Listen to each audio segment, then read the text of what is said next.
Welcome everybody to the afternoon session here at BSides Buffalo. This is the track 1 room. We have 4 sessions this afternoon. A couple of housekeeping things just to keep a note of. Please make sure your phones are on silent or vibrate. If you're going to the bathroom, please try to go outside entrances to avoid any distractions to the presentation. Other than that, enjoy yourself and be happy to learn. Our first presenter is Patrick Roast, breaking down your incident response plan. So everyone give him a round of applause. All right, welcome everybody. Thank you for joining, making your way here after lunch. I know coming back to a presentation after lunch is challenging, so I hope you keep your attention, be kind of engaging here. So my name is Patrick Ross. And I just want to start by addressing the scarf that I'm wearing, the shirt that I'm wearing, with the notes in the bottom there. I presented here at BSides 2 years ago. There's the presenter scarf from that.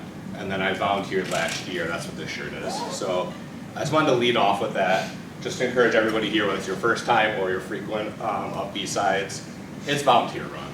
I'm very proud, very honored to have the privilege to be able to stand here in front of you, to have done it in the past. And just want to encourage all of you, put in a CFP. Have the opportunity to present. Volunteer. If it's your first year and you think it's awesome and you want to make it better next year, just put in volunteer. Hopefully everybody's been friendly to you this year and you want to be that so next year. So with that said, I have about a little over 15 years of industry experience. First 8+ of it has been technical roles, help desk, IT manager positions. Since then, over 6 of it in security advising.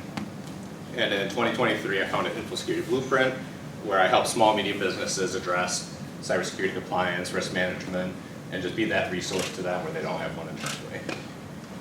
And as you see on there, there's a QR code, my email address. That QR code was my contact card. I'll have it up again at the end if you didn't get it. Feel free to connect on LinkedIn, shoot me an email. And then I have links throughout the presentation. Some you'll see on here. If you email me and you want the slides, I'll send them to you.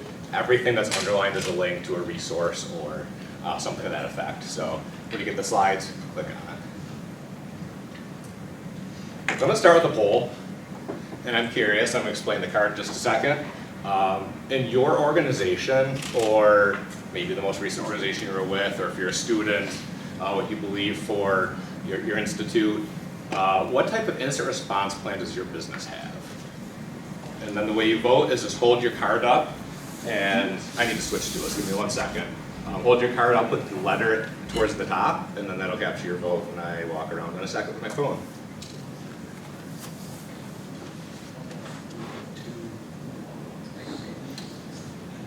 Let's put this right up. Show the graph as we go.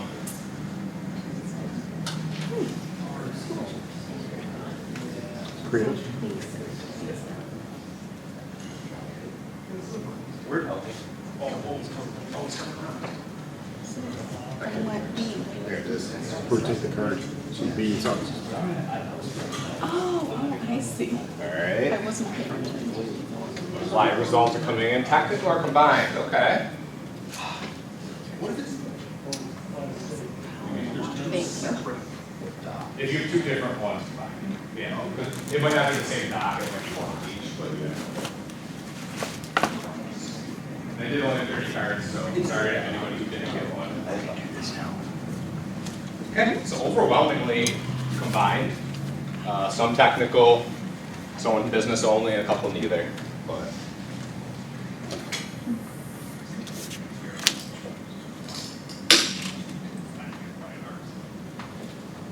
and I'm gonna take this off while I finish presenting. It's getting warm.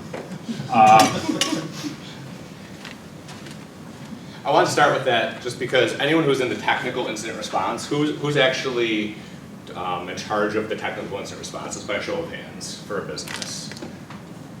Okay? Is it half? Okay. Yeah. All right, so 1.5 people. You're trying to find out how did you get in, what did you take, right? That's summing it down, making it very simple. Did you realize how much you have in common with the song Cotton Eye Joe? No. So, like, where did you come from? Where did you go? Alright, so I need to troubleshoot that because it was supposed to be sound, and the next clip really relies on the sound. So give me 1 second to figure out that. Where did you go? Where did you come from? Cotton Eye Joe. Right? Okay. I'm glad that works for the next one.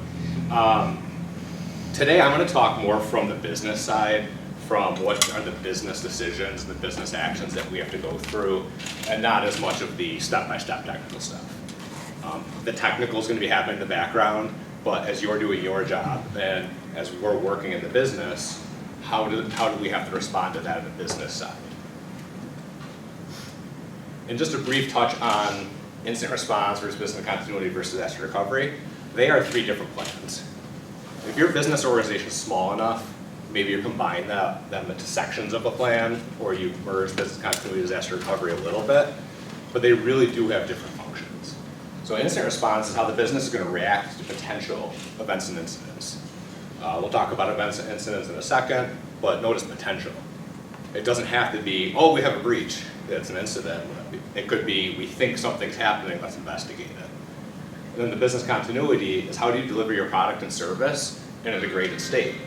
So an incident happened, a disaster happened, we can't offer a service, what is our workaround? The disaster recovery, how do we recover from that degraded state, get back to normal operating? They overlap roughly like this. That incident response starts right away, that takes up all your time, and then as that comes down, that business continuity comes up because you know the system's impacted, you know where your degraded state is, and then that disaster recovery follows to bring that degraded state back up to normal operating. And then as incident response comes down, disaster recovery goes up, and business continuity continues until you determine that you're going to switch back to your systems and back to your operating state. We're going to start with talking about why incident response planning matters. Who recognizes this scene just from this still image? Anybody? Not a half this time. A full recognize? Oh yeah, full. Okay. All right, one person. So this image represents your incident. Building's on fire. It's hard to see here, but you'll see in a second. Your incident responders are down at the bottom. They've deployed a tool. Boy, are they in for a surprise? So speakers over here, you may not have heard. Oh boy, are they in for a surprise. So there's your attacker up at the top of your incident waiting to come at you. So let's just watch how this unfolds. Yep, there they are. There's some tools deployed. They're ready for it. Okay, they invaded. Management's aware, your employees are aware, something's going on. There's an elephant in the room. Attackers are happy about it.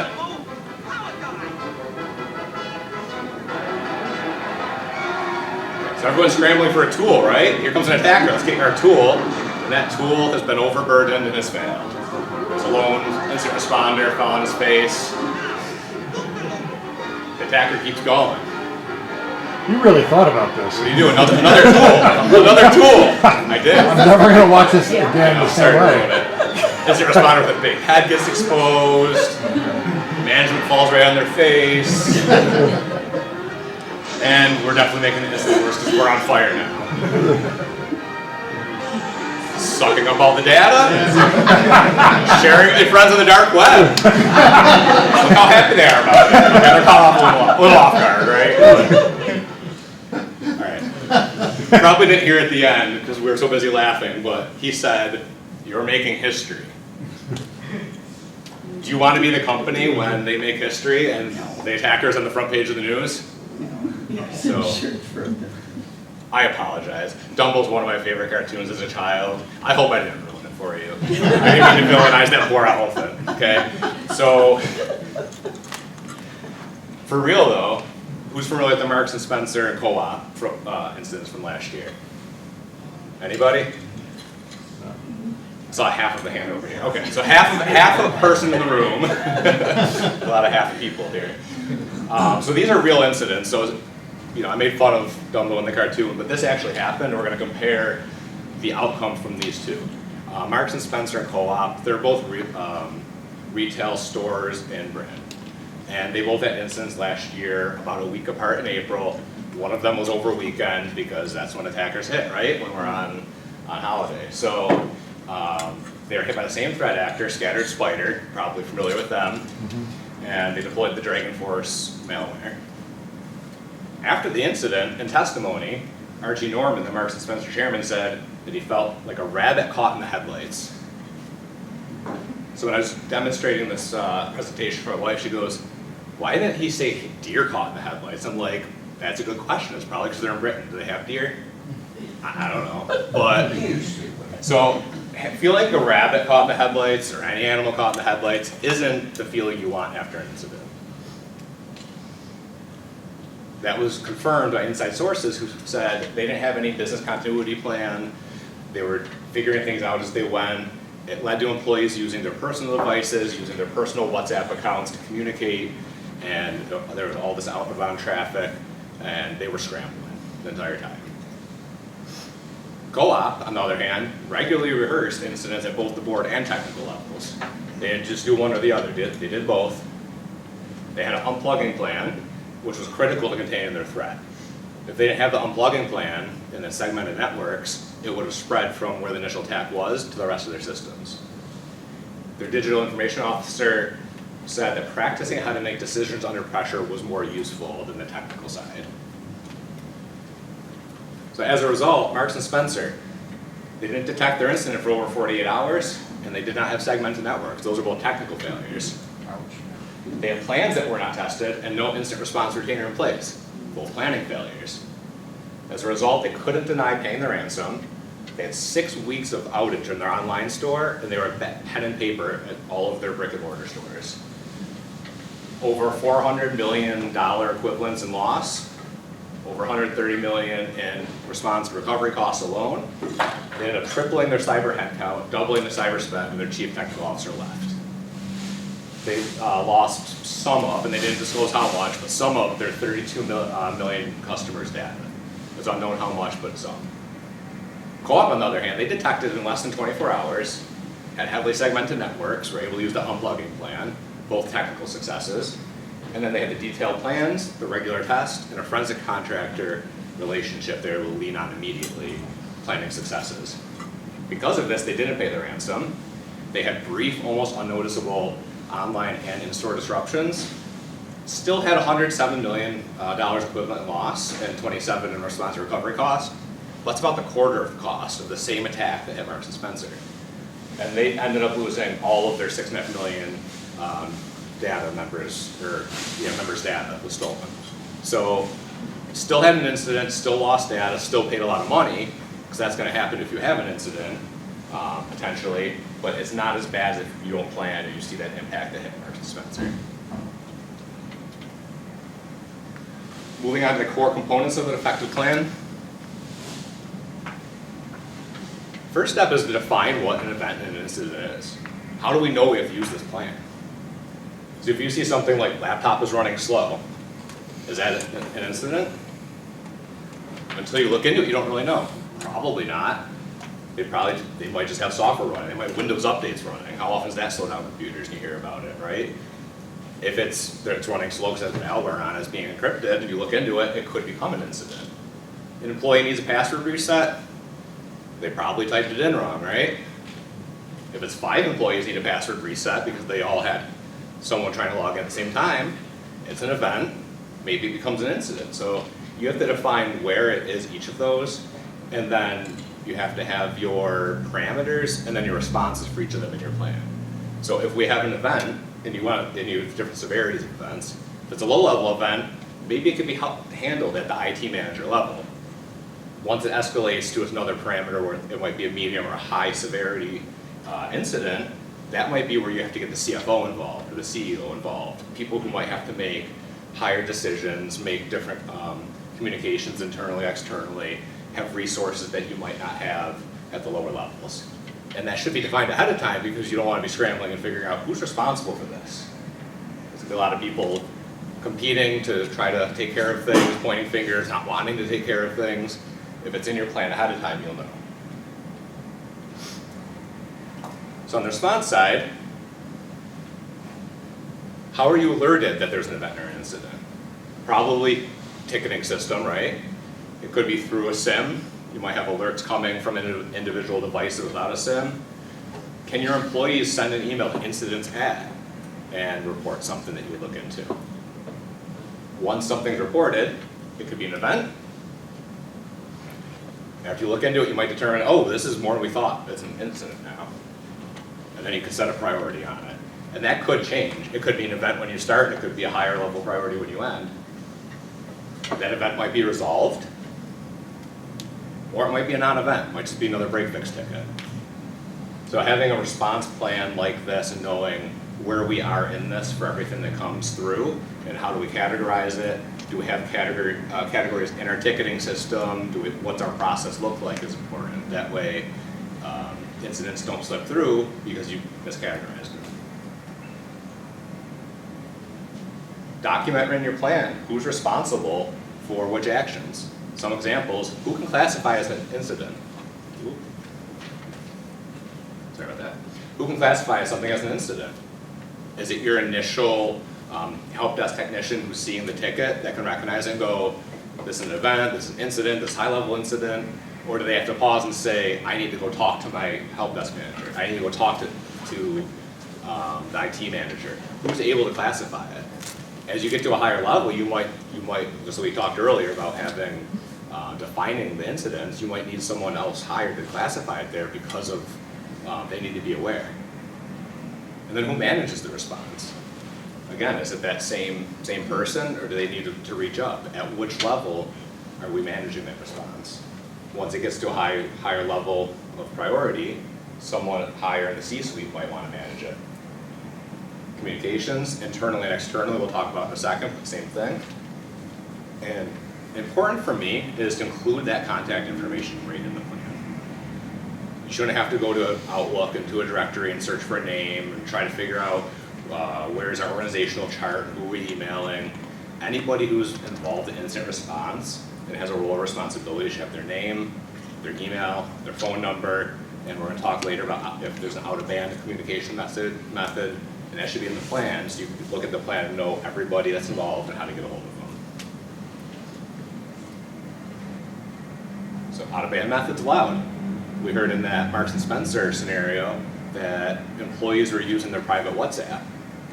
If you plan ahead of time, you can have your own chat method listed in the plan. If email's compromised and we don't want to use it, or it's unavailable because that's part of our response, we're not going to use Slack. We have company Slack, right? If you have a method.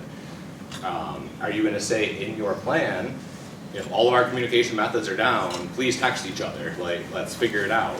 Like, you can put the authority to use personal communications in, but you can also have a way to put in backup systems of communication. And then the other part of communication is controlling the narrative before the rumors spread.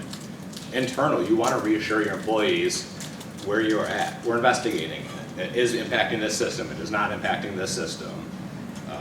They're going to be the ones that are going to turn around and have the external communication. So your employees need to know when we're talking to clients, we shouldn't say, oh, we're having an incident, we might be breached. Right? You know what? Whoa, hold on, don't say that. So control what your employees are saying to clients and partners, people they're communicating with, and make sure that you have the unified message going out. And document in your plan who can authorize different communications and what methods you will put communications out, including regulatory requirements. At what point do we need to tell somebody that's one of our regulators that we have an incident? How many records have to be lost? Okay. So one of the challenges with using an out-of-band communication mechanism is the lack of privileged communication, right? So this becomes a legal event very quickly, and you're going to want to make sure that anything that you're sending between members of the team falls under privileged. And if you don't have a way of actually categorizing that, then it becomes discoverable, right? Should you have to go to court. So well, that's a really good point. That's why having a secondary method established and instead of an out-of-band is important, because if you don't have that, it's a free-for-all. They're going to do what they want to do. So having something established is a better method. Right. No, I agree with that. So on the regulatory requirement side, how many records before we have to report to HIPAA, to FTC safeguards, to whoever your regulator is if there's an incident, your State Shield Act. Cybersecurity insurance, you should know when you should be contacting them in this process. They usually want to know first, and who your contact is, and again, have that info in there so you don't have to go look up your, if you have access to it, your cyber policy. You have, here's who we contact, here's the company, phone number, email, and maybe a little bit of information about your policy in there. That way you can reach out to them and you can start the conversation right from your plan. Forensic response. Hopefully, this isn't the first time you're calling someone saying, hey, we have an incident, can you come help us? I think they'll probably assemble pretty quickly and come see you, but if you have a relationship with them beforehand, they have an idea what your system is, they know who you are when you're calling. If you're not chummy with them, at least familiar with your name, it'll go over a whole lot better. And one of their concerns is going to be, how are we getting paid? Can you pay us a retainer? And if you've talked about that ahead of time, you'll know how to do that, and you'll know they can trust you, or not just somebody calling out of the blue and you don't have any help pulled up there. Law enforcement. Are you going to contact law enforcement? When do you contact law enforcement? And then media. It could be Channel 7 calls. This could be, what are we putting on social media, on our website? If somebody calls, have an idea of who's coordinating that response, what kind of messaging you're saying, document it. So I touched a little bit, so document all the mandatory reporting requirements, the time frame, and the contact info. I mentioned that before. Parameters for reporting a crime I touched on a little bit. And then predetermine if you'll pay a ransom, or the decision tree of if you'll pay a ransom. If you have a hard no, it should be in your policy. If it's we're going to do everything we can to avoid it, but if we need to do it to recover because our backups failed, there's an exception, that should be documented ahead of time. Having a caveat on there, you'll pay a sanctioned country or not, or actors who are sanctioned. You want to have that conversation ahead of time and have that documented somewhere so you know if you're hit with ransomware what your response will be. It's not the first time you're discovering it. Yeah. And I'm guessing that it's kind of implied in here is that legal counsel should be part of these incident response plans. Yes. In the review and the tabletop exercising of it. Absolutely, yeah. I should probably have them in that line, external contacts, or internal or external, depending what it is for your business, that they should be documented and have contact, and they should be guiding all of this. We usually have legal and communications teams have Yeah. there's boilerplate messaging for different tiers and stuff. Yeah. Okay. Yeah, and for communications, it might be, you might have a marketing manager, but maybe it's not communications, but they're in charge of it. Yeah. If it's a large enough business, you might have somebody who's communications that works with messaging. And there are outside PR and communication firms. So if you have an HR manager who kind of does marketing, but isn't comfortable with the outside PR, that could be an external contact as well. But the point about legal, absolutely, because that's a question I want to ask this about ransom, about paying a ransom. We go out of business or we pay a ransom to a sanctioned company or country or sanctioned group. There are criminal and civil penalties if you do that, so you have to make that decision if it's a risk you want to do or not. Patrick? Yeah. The other thing we have legal do is they manage the cyber insurance relationship for us, Yeah. right? They're the ones who are going to make sure that you're doing the things that the insurance policy is going to cover. We've been in situations where that doesn't happen, and then cyber insurance says that was an unapproved expenditure, and we're not going to cover it. Yeah, that's important. There's a lot of phrasing in cyber insurance. You want to make sure you're doing the right thing, and legal can make sure that you are, or at least to their happiness and their assurance, yeah. Documentation. Where are you keeping the details of your incident? If you have that ticketing system or a SIM or something that's kind of controlling your process, it's probably in there. If you have documents that you can't attach or you can't put into your ticketing system, is there another location for it? And then what type of information are you collecting? Do you have a templated evidence collection form, either as an appendix of your plan or as another document that sits with your plan that says, here's the details we need, make sure we do it, you fill out that form, make sure you didn't miss something because you're scrambling and under pressure. And how is evidence handled? This is something that you want to talk to legal with a little bit. If you're engaging with law enforcement, hopefully you are ahead of time, or your forensics response, they could tell you, this is what you need to do before we get here. Please don't do this and let us do this part. They'll give you that guidance on it. So, yeah. And this is something I wish regulatories, I kind of don't wish that they would do it, but I don't understand why they don't. There's no criteria in evidence in any type of evidence collection to do forensics. So I just need to prove that I have logs. I never need to prove that I can recreate from those logs. Right. All my regulatory bodies, like, DYFS or SOXLE, they're gonna want that, but no one ever asks, they just ask about integrity, but they never ask about recovery. And I think that that's something that a lot of organizations miss, is they should regularly test their forensics capabilities post-breach, so. Yeah, and I think that's a big step that could be missing. Yeah, and it would cut down on the costs when you do that, kind of, yeah. Yeah, and coming from the response mindset, you're focused on the containing the incident, recovering from it, and removing the threat. That a lot of times it's, delete it, flash it, clean it, and get rid of it. But that might not. You have to do it to a certain extent, but that might not be what you want from the evidence collection standpoint. So don't delete the keys. Just contain. Yeah, right. I see this. So I'm also a volunteer firefighter, so I see that here is our initial thing is preserve life, preserve property. But then once we know we're in a comfortable spot, the fire investigators are going to come there and say, all right, well, stop tearing stuff down, stop opening walls. We're like, we need to go look and try to see if we can figure out how it started. So, we need to address that incident, but then we need to slow down and keep the incident under control while they're investigating, and then we can continue to make sure everything is extinguished. So, same thing here is you want to make sure that you're going as far as you need to protect your system, and then know where that line is. Some common pitfalls and how to avoid them. Your plan's too vague or too complex. So if it says, upon confirmation of IT incident, IT will notify appropriate parties as soon as reasonably practical. See Appendix B. Who are appropriate parties? Why can't we just put a name in there, a title in there? I like titles in policies and plans more than names. I think there should be those roles and responsibilities, you name them, and the rest of the document should be titles, but put a title there. We'll notify security director, whatever your title is, and then as soon as, I don't think that's good, I might think as soon as 1 hour, you might think it's 24 hours, so put in there a time frame. And this goes back to categorizing your incidents. If it's a low-level incident, maybe it's 24 hours. If it's a high-level incident, it might be an hour. It's kind of the same way you would treat a vulnerability matrix of what's the ranking of that vulnerability. That should indicate your response there. Too complex, probably can't get a thing on that, right? If you have a flow chart that looks like that, and we need to sit there for an hour and decipher what the next step is, you probably made it more complicated than you need to be.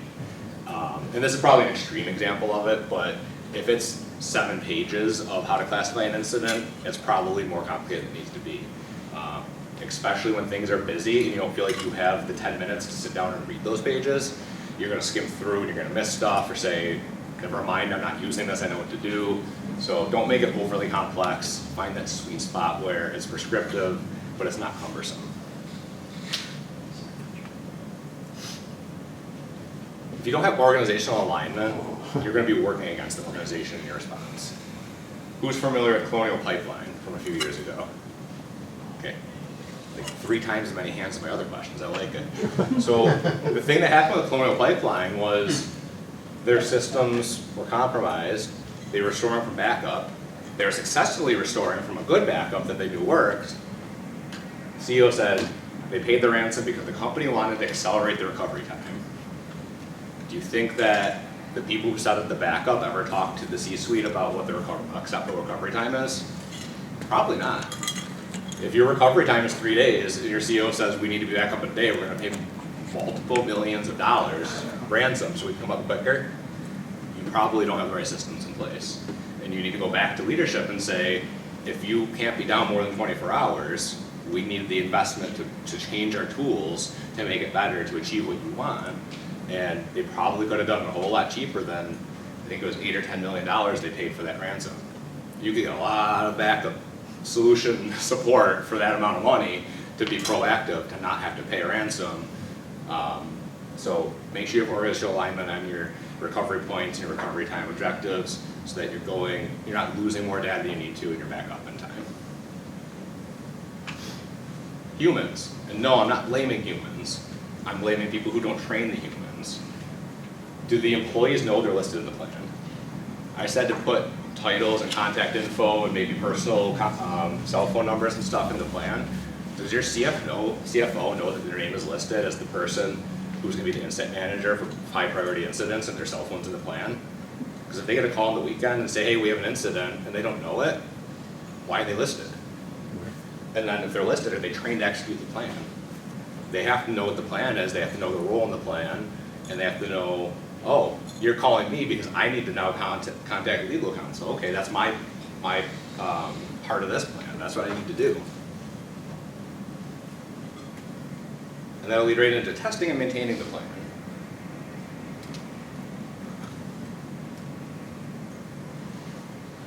When you're designing tests or tabletop exercises, make sure they're realistic.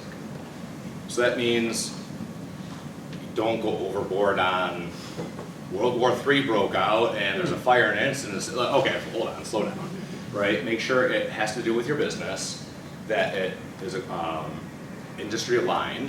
So if you're a manufacturer, look at the CIA priority. You probably care about availability more than anything.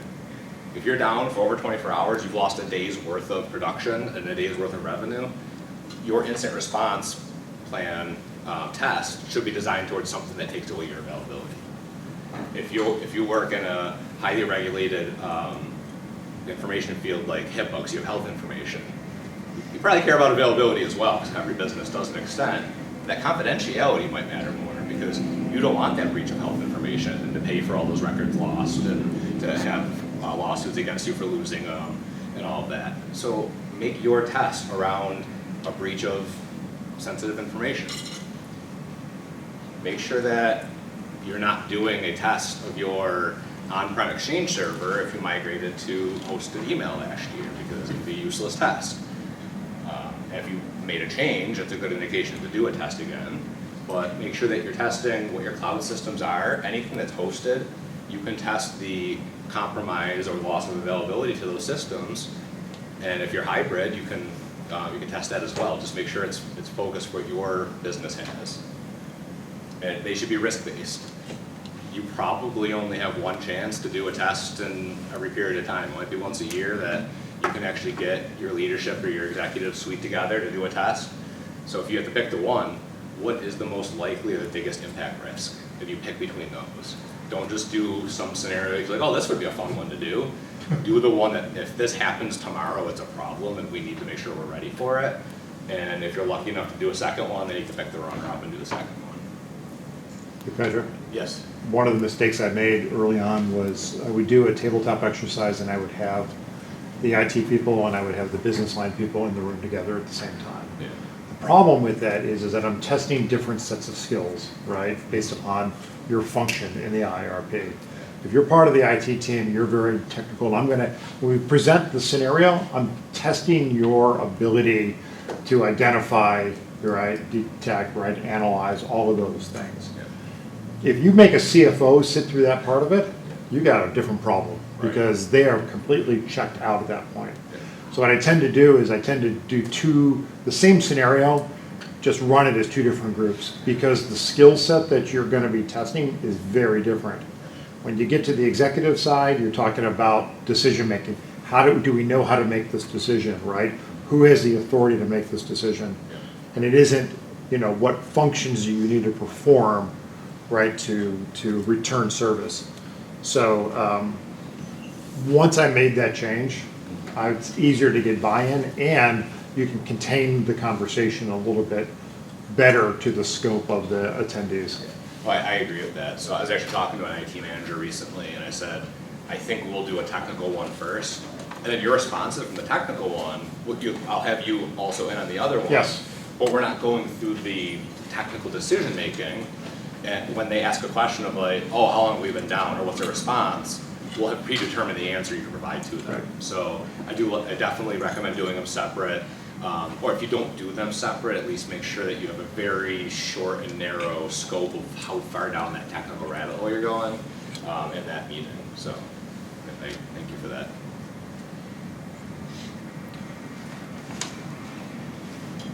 And when you're doing these exercises, make sure you have lessons learned.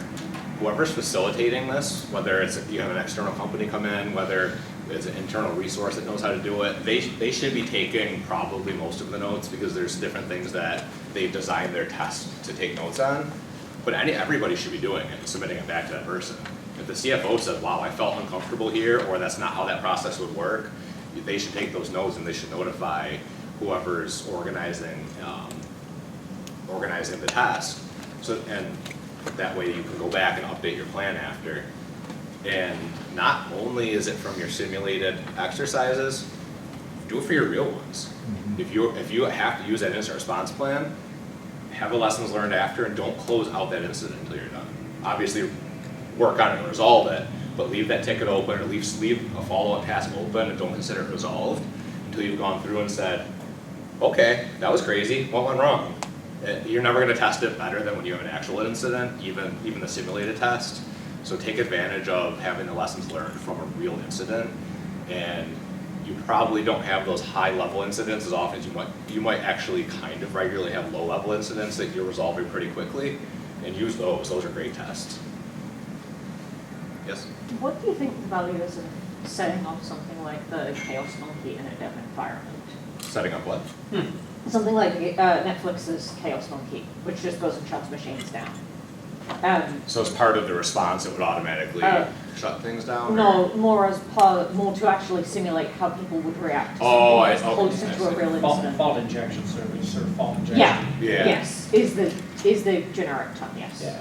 Oh, so that would be outside of a planned exercise, you would have, that would do that to see how Yeah, the or I'm response saying capability. you do a planned exercise, but rather than just doing it on the tabletop, Right. it's okay, we've set up the fault injection simulator in dev, Yeah. have fun. Yeah. I think that I don't think you'd ever get someone to sign off on like a ransomware simulator in dev, but something like that that's closer to a real incident. Yeah, I think that would be useful on the technical side, because you really, that's the next closer thing below the incident besides just sitting around a table that you're gonna get to actually responding. So something like that, you'll get that technical experience of this went down, here's what it actually looks like, and be able to see it. So I think there's value in that. If you have the systems to do it and there's tolerance to do that and the capability and everything, there's definitely value there. I think to her point, if Yeah. the best way I've seen fault injection systems be introduced is not to get buy-in to test something that already exists, but to culturally build a program where if you're developing a public-facing application or anything holding critical customer data, you have to build a representative version of that we can do fault injection Yeah. into. Yeah. And that just becomes part of the security review. Yeah. I get to go in and try and break it, and yeah. I've also Yeah. seen that with database backups, where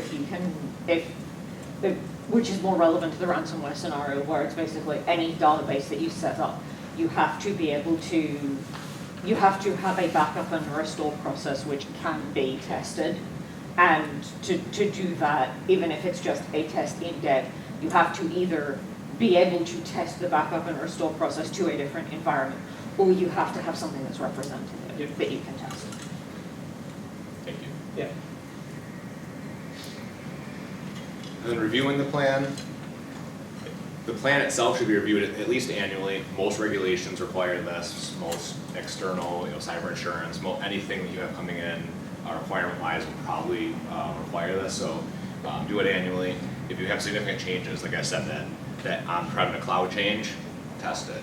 If you have employees that are named in there that turn over, update the plan, test it. That should really trigger, hey, we need to make sure we update it, and that the people involved know and what they're doing with the system. So anytime anything significant changes, that plan should be updated. Update it anytime you have to do those lessons learned. We just talked about that. Confirming the names and contact info is current. So I mentioned that if you have an employee, a key employee turnover, go through, confirm that it's updated. You don't necessarily have to do a huge review of it. It could just be someone going through and confirming it. And then at the bottom, I wish, but at the bottom, include a review log. Every time you do a review for it, take credit for it. Put in there the date, who did it, if there were changes made. If there weren't changes made, put it in there and just say no changes, or updated contact info, or whatever. Minor grammar changes, and put it, because if you have an outside auditor come in, whether it's for something proactive like a SOC 2 or something that you're trying to get certified in, or it's because you had an incident in your head, you're being investigated now. If you could bring up your plan and say, here's 5 years of history of us reviewing it and changes made throughout, it'll hold a lot more than you're saying, oh, well, let me look up a meeting from last year when we updated it, and then you're digging to try to find the proof. Put it right in the plan, you have the evidence of it already. And include the approver of it. Make sure you know who approved it, that way you can go to them, and if there's any questions, the one who drafted and approved it can talk on that. It's all about setting up a culture of readiness. So don't let Dumbo make you look like a clown. When you go back to your own environment, you don't want to be the ones running around on the ground, right? Trying to scramble for a tool, finding a new tool or deploying a tool, falling flat on your face. And then ask yourself, would you rather, if you had an incident affect your business, would you rather be Marks and Spencer, or would you rather be Co-op? And the results that they came up with. Either way, they had an incident, they lost data, they lost money, but you can control the size of that impact by preparing ahead of time. And with that, I'm going to end on here. My contact info is back up if you want to scan the QR in the upper right-hand corner. But please, please, please, before you leave, scan the feedback code and be honest. If there's something in here that you like that you would want me to include in the presentation again, I want to know about it. If there's something I was wrong about that I didn't cover that you're hoping to hear today, put it in the feedback. I do have this presentation scheduled 2 more times. I'll be at BSides Pittsburgh next month, and I'll be at InfoSec Nashville in a couple months. So all that feedback is only going to help me for future versions of this presentation. So thank you very much. Appreciate your time. Appreciate your feedback.